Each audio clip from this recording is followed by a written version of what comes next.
யோகப்பட்டேன பத்தாங்கம் திரிநேத்ரம் சாந்த விக்கிரகம் தியாயே சமஸ்த தோஷக்னம் பாதாத்மஜமகல்மஷம் அஸ்மத் குருபியோ நமக விகனச மகாகுருவே நமக அனுமன் சுவாமிகள் ஆசிகுருடன். மந்திரங்களை ஜபிக்கும் பொழுது 3 முறை இருக்குது. உதடுகள் அசையும்படியாக ஜபிக்கிறது, அது தொண்டையில் நிறுத்தி ஜபிக்கிறது, 3வது இருதயத்தில் ஜபிக்கிறது, மற்றவங்களோட காதில் விழும்படியாக ஜபிக்கிறது அதமம். இது அந்த தொண்டையில் நிறுத்தி உதடு மட்டும் லேசாக அசையக்கூடிய சூழ்நிலையில் ஜபிக்கிறது மத்தியமம். ஹிருதயத்தில் மனசுக்குள்ளே ஜபிக்கிறது உத்தமம். ஜபங்கள் மனதை ஒருமுகப்படுத்தி இஷ்ட தெய்வத்தை நினைத்து நீங்கள் உறுதியாக ஜபம் பண்ணிங்கன்னா அந்த அட்சரங்கள் வலிமையானதாக இருக்கும், பலமானதாக இருக்கும், காரியங்களை சாதிக்கக்கூடிய ஆற்றலை கொடுக்கும். இப்போ மந்திரங்கள்ன்றது எங்கேயோ வரதில்லை. அந்த மந்திரங்கள் ஆகாசத்தில் இருக்கக்கூடியது. அதை கிரகிக்கக்கூடிய சக்தி எங்கே இருக்குது அப்படின்னா உங்கள் இருதயத்தில் இருக்குது. எல்லா மனிதர்களுக்கும் அவங்கவுங்க இருதயத்தில் அந்த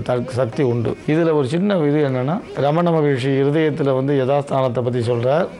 அதாவது ஆத்மா இருதயத்தில் இருக்கிறதா சொல்கிறார். குண்டலி யோகத்தில் சில சிரசில் இருக்கிறதா ஒரு ஐதீகம். எப்படி இருந்தாலும் சக்தி என்பது நாபி கமலத்திலையும் இருதயத்திலையும் சிரசிலையும் இருக்கக்கூடிய ஒரு விஷயம். இது அங்கன்யாசம் சோடசன்யாசங்கள்லாம் விதவிதமாக செய்வாள். மாத்திருக்கா ஞாசங்கள்லாம் பண்ணுறவாளுக்கு இதை பற்றி சில விஷயங்கள் தெரியும். அது அம்மாம் யும்னு ஆரம்பித்து போகும். இது மாத்திருக்கா ஞாசங்கள் பிரம்மன்யாசங்கள் நிறைய போயிட்டே இருக்கும்.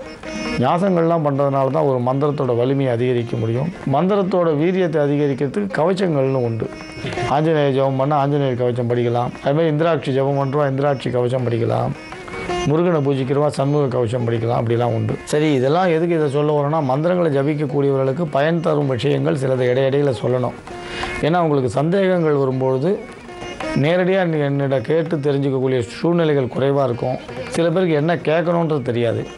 சில சந்தேகங்கள் மனசுக்குள்ளேயே இருக்கும், கேட்க தெரியாது. அந்த மாதிரி நேரத்தில் இந்த மாதிரி சந்தர்ப்பங்கள் வரும்பொழுது உங்களுக்கு சின்ன சின்ன விளக்கங்கள் கொடுத்தா புரிஞ்சிக்கிறதுக்கு சுலபமாக இருக்கும்ன்றதுனால சொல்கிறோம். இப்போ சொல்ல போகிறது குபேரனோட மந்திரங்கள் நிறைய இருந்தாலும் இது கொஞ்சம் வித்தியாசமான குபேர மந்திரம்.